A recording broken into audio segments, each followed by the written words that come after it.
now let me welcome on to the Top Dogs podcast, one of the most improved players in all of college basketball, and, for my money, the best big man in the Big East, none other than Adama Sanogo. Adama, what's going on, man? So first and foremost, I got to ask you, man, how do you stay in shape when you have an abdominal strain? Like, that can't be easy. You know, I did the ab roller once a couple of weeks ago. I'm not in shape like you, but I did the ab roll, and that thing knocked me out for like a week and a half. It is not because like I was out for 3 weeks, and the first 2 weeks I couldn't do nothing. So I was just basically like sitting. I was not able to run. Like the only thing I could do maybe push up, and that's it. So it was not easy. But the last week, the 3 week of my post, I was able to start running, and that got me ready for my keg game a little bit, you know. So it was not easy to be in shape for like, because he basically cannot do nothing. He cannot run. He cannot do, basically can't do nothing physically now. No. That might be. I know you guys are shut down now, but that might be a blessing in disguise for you here. You can get yourself back into shape, right? Get back up to speed. What they got you doing all conditioning drills now? Yes, even today we did some conditioning after practice today. We did some conditioning, yeah, and that conditioning was basically like that was for me, so I can be in shape next week, because you know we're on post right now, and this post like it's not good, but this 10-day post will help me to be back in be back in shape. I feel good right now. I think I should I should be on shape before our next game, next game. January 8th, that'll be at Seton Hall. Hopefully we'll have you back. Before then, I need UConn basketball back in my life, man. I'll tell you what, this has been a frustrating couple of years for people that are watching and people that are fans and people that cover the sport. But what has it been like for you guys? I mean, you're living it. These start and stops, like this is you having to spend time in your apartment and not do anything. Like this is your life. Basketball is your life. So how difficult has this been for you kind of dealing with, you know, what you guys have 3 pauses last year? Yeah, we did have 3. Yes, 3. It was 3, yeah. It was not easy, especially like because we have some players that's playing good right now. So they were getting like the confidence back, and now we're on pause. So it's tough, you know. So that's not that would be really tough for those players, because we have some players that played like good on last 3 games. So they were getting the confidence back, and now we're on pause. So like it's tough for them. So but for me, basically, like I'm used to it, like because like this is stuff that nobody can control. So it happened. Like you just have to like live with it. So but I'm used to it now. I just can't wait for the next game and bounce back and be one of the best team in the country again and get our rank back. You know, I want our team to be ranked again, and just can't wait for the next game. And you know, yeah, I'm used to it now. You know, because this is the stuff like in life you cannot control it. You know, it happens. You just have to live. You just have to live with it. You know. Yeah. And I mean, you've had to learn how to be resilient on your path to UConn, right? I don't know how many people know about your story and how you got there, but how old were you when you came to the States? You were 15? 15, yeah. Freshman in high school. Can you talk to me a little bit about how you got here and kind of what that experience was like for you acclimating to a new country where you don't have your family, you don't have everything that you were used to? It was not easy, you know, especially coming from a country that speaks French, that don't speak English. You know, they told me you should come to they told me you should come to the United States. My uncle, he said you should come to the United States to play basketball. I was like, if you come to the United States to study basically, and you have chance to play basketball too. I said, cool.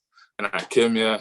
First, they put him in a class. They put him in a class with like kid, like right away. You know what I'm saying? So I'm in a class. I don't speak English. I only speak French. Like It was tough for me for the first 3 months. But after the first 3 months, I figured it out. I figured it out, but it was not easy. You know, being in class with people that you don't speak their language. You know, like it was not easy. You know, it was not. How did you pick it up? I mean, you speak well now. How did you pick it up? Was it just being in the class, being immersed in that English speaking environment? Nah, I had to take some extra class. You know, some after class, I had to take I had to stay for 2 hours for I used to have there's a class called ESL. I used to have those after class. So those classes helped me a lot. So during those classes, I work on my English and stuff. So those classes really helped me a lot, you know. That's why like it was quick for me to speak English, like not to speak like very good, but like to understand what people say in 5 months. Because those classes, I was able to understand what people say and be able to answer people like in 5 months. Yeah. So it was tough. Yeah. You said it took you about 5 months to be able to kind of have a conversation in English. Yeah, 4 to 5. Yeah, 4 to 5 months. Yeah. It was not good. Nah, it was not good. Yeah, it was not easy. I read somewhere that when you decided to come here and decided to play basketball, was it almost on a whim? Like you were a soccer player growing up, right? I was. Let me say it right. A football player. A football player. Yeah. So yes. So basically, I was a football player. Like where I'm from, like in my neighborhood, everybody know me as football player. So like, but I was tall a little bit. So like, every time I go play football, like soccer, everybody keep telling me like, you're so tough to play soccer. Like go play basketball, go play.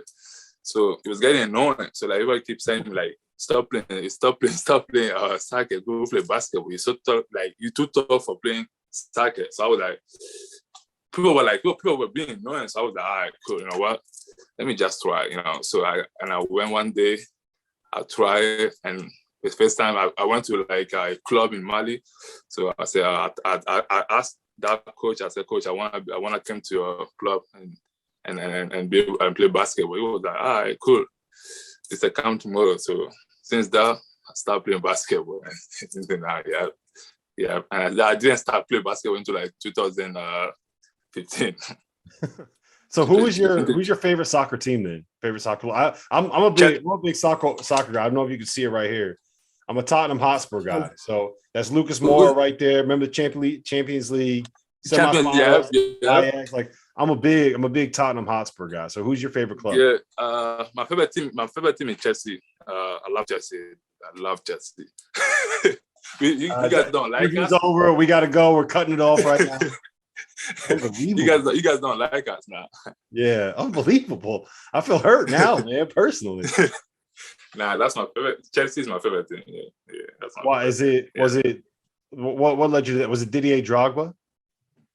Didier Drogba, like Chelsea is my that's my like our family favorite team. So since I was a kid, that's a team all my family supported. So it was like a family. It was our family team, and I was like, become my team too. It would become my favorite team too. So yeah. How often do you get back to go see your family in Mali? Actually, I was there last year after we are back in May. Yeah, I was there. Yeah, I was there last year. Back in May. Yeah, I was there last year. And you got a big family, right? I do. I have a 4 big sisters and 1 little brother. Wow. I do. Have they ever seen you play basketball? Did they get a chance to see the games? Now UConn game now. They have to like watch on YouTube, or I have to send them a link to watch it, you know. But they didn't. They're not able to like watch on live now. Nah. Are they going to be able to come here at any point to come see you playing a game? Yeah, we're thinking about it. We may, at some point, yes. At some point, yes. They may one of my sister, maybe my parents. We want them to figure it out. We may bring one of them here to come watch me play. Yeah. We got to make sure they got to experience Gamble, man. When it's packed, they got to see what it's all about. Yes, they got to see all this. They got to see all this about. Yeah, they do. How much do you know about college basketball back in Mali? Actually, I didn't know nothing. The only thing I knew, it was like I knew Kasum. Because Kasum was like Kasum, we play in Kasum Yakwe, he play at UConn. Yep. Yeah, so Kasum, like, he was like our big brother. He was like a big brother to us because like we saw them play when we was kids in Mali. So we like I used to watch him play like in college, but I didn't know like nothing about college basketball when I was in Mali now. Yeah, I didn't know nothing about college basketball when I was in Mali now. Nah, yeah. So how long did it take you? I think the most impressive thing about you is how skilled you are, despite that. You said you started playing in 2015, right? I mean, you got good hands, you got some post moves. It's fun to watch you play. How long did it take you to kind of pick all that up? Like, because when I went to start playing basketball, there was a coach in that club that take me. That said, okay, like if you take this serious, you can be good. You know, because I was not taking it serious.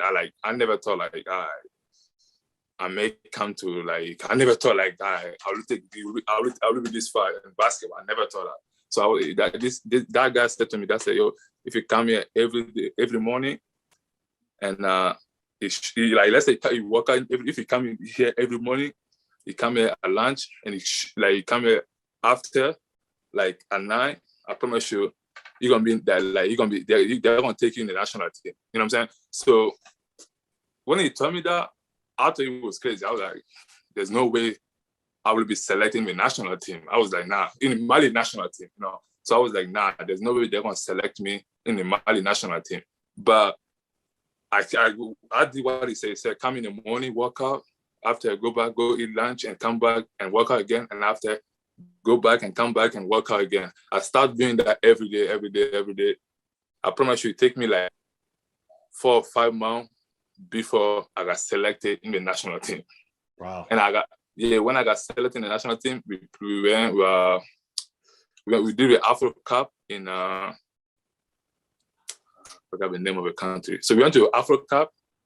That was we went to the Afro Cup and we win the Afro Cup in 2017. Yeah. So it took me 6-7 months before they select me in the national team.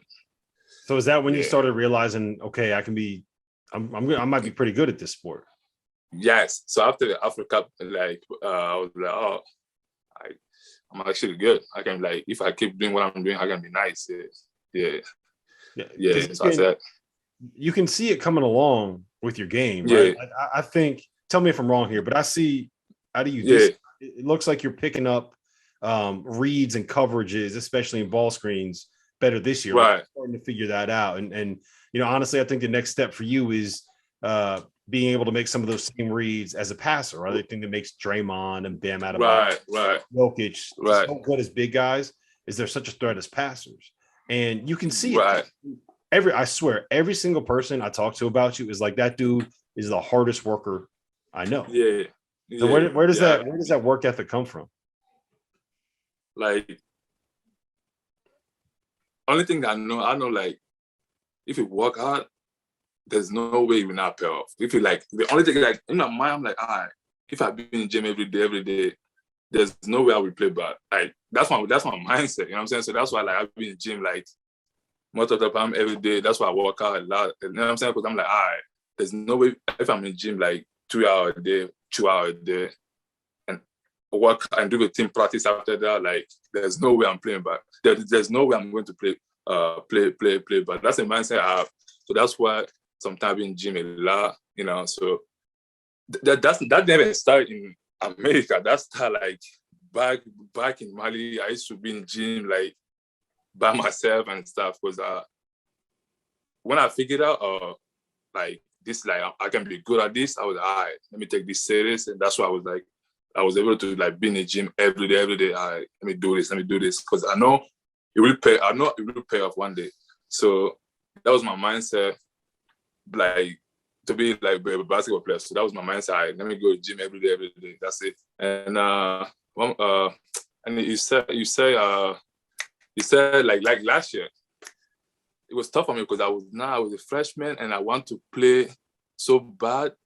I was doing a lot of mistakes on the defense and stuff, but this year I'm able to all right, let me calm down and read what should I do on this screen, you know what I'm saying, stuff like that. There's some stuff I need to work on, like you said, with passing. Sometimes I need to work on my passing. Sometimes there's triple double team on me, I cannot score that, so I need to be able to find somebody open and pass those balls. I need to work on stuff like that. So I think that's right now I need to work on my defense a little bit, but right now, I think I need to work on be able to pass the ball on the double team. I think I need to work on that a little bit. Yeah. So the way that I see it, and tell me if you think that this is wrong. Mm-hmm. I mean, you got quick feet. You could tell you were a soccer player. You're a big dude, and you can move your feet a little bit. So you don't see your size that can move. Yeah. So it's a matter of I want to just say like reps and getting minutes and playing. Like you can watch how you're supposed to cover a ball screen on film 100 times. Yeah. But until you actually do it 100 times in a game with live game pressure, like you're not. So it's just, to me, it's just keep playing, right? You got to get those minutes and those reps in. Like I don't know if you remember last year, my ball screen, my ball screen was not good. When they said ball screen, it was not good. I was late edging the ball screen, and sometimes I forgot my man, stuff like that. But this year, we work on all this time we work on the defense thing. Like Coach Ali was like the only thing you need to work on right now is defense. That's the only thing Coach Ali was telling me. Like you're gonna do great, but you need to work on your defense. So I was like, all right, if the coach keeps telling me work on your defense, maybe that's the thing I need. So I start to watch film. I'm like, okay, should I be over there if this happen? So you know what I'm saying? So start now. I start to read the game a little bit now. Even sometimes I'm late, I can do something so I can affect the ball. Like I can affect the other guy to score, stuff like that. Yeah. I mean, you could see it coming though, and I mean that it's a compliment. Like you're getting there. You're really improving, and it's fun. Right. I think that's one of my favorite things about supporting this UConn program, especially under Coach Hurley, is that you see guys get better and they grow. It's not just you come in for 8 months and then you're gone, right? Like you see Book go from being a guy that was coming off the bench to being a lottery pick. You see RJ develop from being a guy that was a red shirt to being RJ cold-blooded. You know, yeah. It's fun to watch. It is. You know, one thing like they're gonna give you a chance. You know, they're gonna give you a chance. You just have to I want to know your first reaction when you met Coach Hurley, because he's a unique character. So I want to know your first reaction when you find you meet him, you talk to him, and then you finally see him in practice. Like, okay, this dude, he's a little different. Nah, before, because remember, I never visited UConn because of COVID. All we do were Zoom and stuff. You know, me and Coach Eric. So so we used to do Zoom every. We used to do Zoom every day. We talk. When we do that, he was calm. He was calm. Like he didn't have why look at him talking. He was calm. He was calm. After oh, this coach is calm. He don't even talk that much and stuff. But the first practice, it was I saw him screaming everywhere. I'm like, oh wow, is this the coach that talked to me on a Zoom? I was asking myself. I was like, nah, that's not this is not a coach that talked to me on a Zoom. I said that because I said, oh nah, that's not coach. That's not a coach that I talked to. You know, he push us. You know, I think that's why we're a good team right now. You know, because sometimes some of our practice is even hard than game. There's sometimes we practice those practice even hard than the game. So I think that's why we have a good team right now. Yeah, because it can be soft. If it's soft, he can play. You know, he can. Coach Ali, you don't like soft people. Nah. All right, you gotta tell me, man. I've asked Tyrese this. I asked RJ this. Everybody that comes on, I'm asking this. I need your craziest Coach Hurley story. What's the craziest thing you've seen him do in practice? You got to give me something good. I was told, my sources told me that you're the funniest guy on the team. So you gotta give me something good here.